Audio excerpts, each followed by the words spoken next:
Bonjour Manu. Bonjour. Est-ce que tu pourrais te présenter, s'il te plaît, de manière générique? Je m'appelle Manuel Bompard, j'ai 31 ans, j'habite à Toulouse, quartier Sainte-Agne, et je travaille à Ramonville. J'ai été directeur de campagne de Jean-Luc Mélenchon pendant l'élection présidentielle, et là je suis candidat de la France Insoumise sur la 9e circonscription de Haute-Garonne, qui comprend le sud de Toulouse, la commune de Ramonville et le canton de Portet. Voilà. Alors, on a très peu de retours concrets de ce que représente l'Avenir en commun en termes de programme. Pourtant, il y a énormément de contenu, il y a plus de une quarantaine de thématiques. Pour toi, quelles seraient les 3 thématiques principales que tu mettrais en avant? Même si tout est important, on est d'accord. Bien sûr, tout est important, mais je pense qu'il y a 3 axes majeurs. Le premier, c'est la réponse à l'urgence sociale, donc par le partage des richesses. En termes de mesures concrètes, c'est l'augmentation des bas salaires, c'est la réforme fiscale pour avoir un impôt qui soit un impôt vraiment progressif. La réforme fiscale, c'est 90% des Français qui pourraient payer moins ou autant d'impôts qu'aujourd'hui. Pourtant, on pourrait libérer 10 milliards d'euros de marge de manœuvre supplémentaire. Donc il y a de l'argent pour la répartir et c'est à mon avis le premier axe important. Le deuxième axe, c'est la transition écologique et notamment ça passe dans le programme par un objectif de passer à 100% d'énergie renouvelable à l'horizon de l'année 2050. Et le troisième axe, c'est le passage à une 6e République pour une rénovation démocratique du pays. Je pense que tout le monde en a un peu assez de ces institutions qui confisquent le pouvoir avec une démocratie qui est de plus en plus bafouée. Et je pense que ça serait vraiment urgent qu'on puisse refonder cette démocratie, refonder ce pays autour d'une 6e République. Donc voilà, à mon avis, les 3 axes qui sont les 3 axes majeurs du programme L'Avenir en commun. Alors, depuis le 23 avril, on a eu donc l'élection de Macron. Cette semaine, on a eu son gouvernement. Est-ce que pour toi, cette élection et ce gouvernement représentent quelque chose de dangereux? Et si oui, quelles sont ces choses? D'abord, il faut dire que l'élection présidentielle, notamment le 2e tour, ça a été un vote pour Macron qui a été un vote par défaut. Beaucoup de gens ont voté Macron parce qu'ils voulaient chasser Marine Le Pen, mais ils n'étaient pas dans une adhésion à son projet. Et donc je pense que l'enjeu des élections législatives maintenant, c'est de choisir le projet. Et nous, on propose que ce projet, ce soit l'Avenir en commun. C'est pour ça qu'il y a des candidats de la France Insoumise sur l'ensemble du territoire.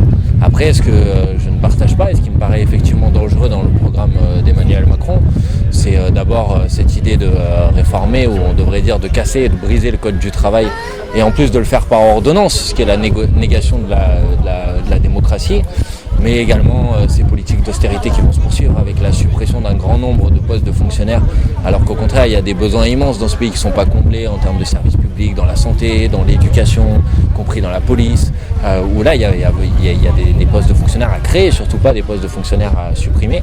Et puis, la politique d'Emmanuel Macron, c'est une politique en faveur des riches. Il veut remettre en cause l'impôt sur la fortune.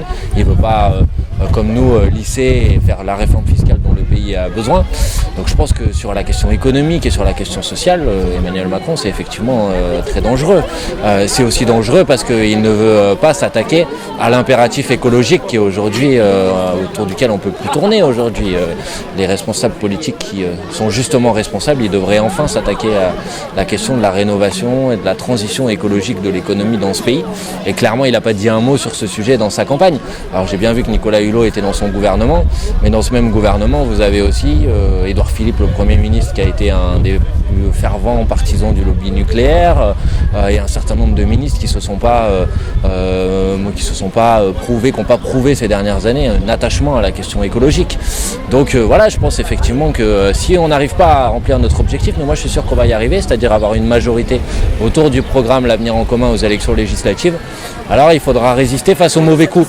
Dans tous les cas, ça sera très utile d'avoir des députés de la France Insoumise parce qu'ils pourront résister aux mauvais coups s'ils ne sont pas majoritaires. Alors, on voit en un an que la France Insoumise est un mouvement qui a pris une certaine ampleur. On peut voir sur les différents chiffres, que ce soit sur la chaîne YouTube de Jean-Luc ou la chaîne même France Insoumise, les abonnements augmentés. On voit que la plateforme concrètement augmente, voire même explose après le premier tour. Donc malgré une défaite, on continue en fait à avoir des gens qui viennent adhérer.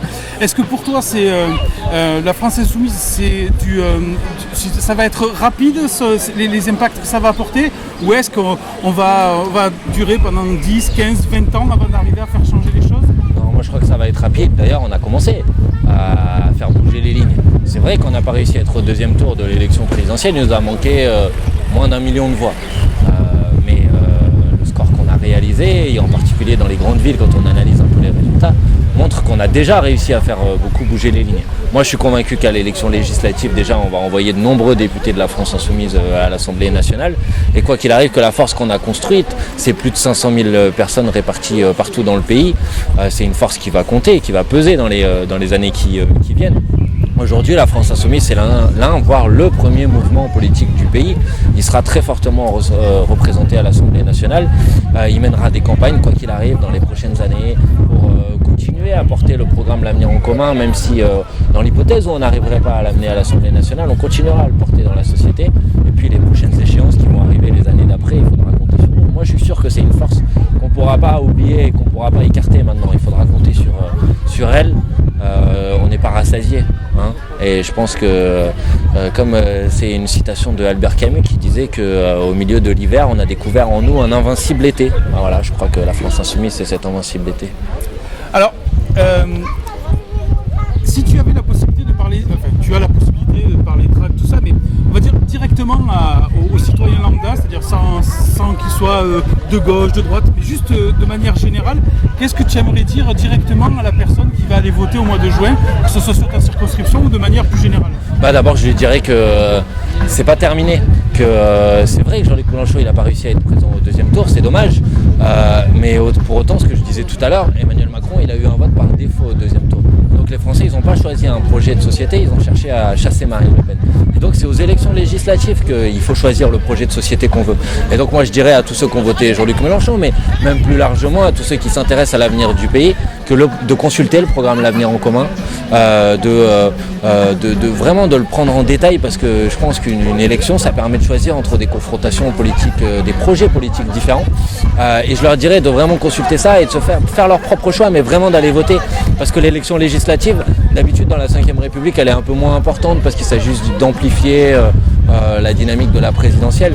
Mais là, vu la configuration un peu particulière du deuxième tour, avec cette idée que finalement on n'a pas pu choisir le projet, on n'a pas eu le droit au débat sur le projet qu'on aurait dû avoir au deuxième tour de l'élection présidentielle, c'est maintenant qu'il a lieu. Donc je dis à tout le monde d'aller voter pour l'avenir en commun, parce que je pense que c'est le programme qui répond le plus aux problématiques que rencontrent les Français, la question sociale, la question écologique, la question démocratique. Je pense que tout le monde dans ce pays, par exemple la question de la 6ème République, c'est quelque chose qui est majoritaire dans ce pays.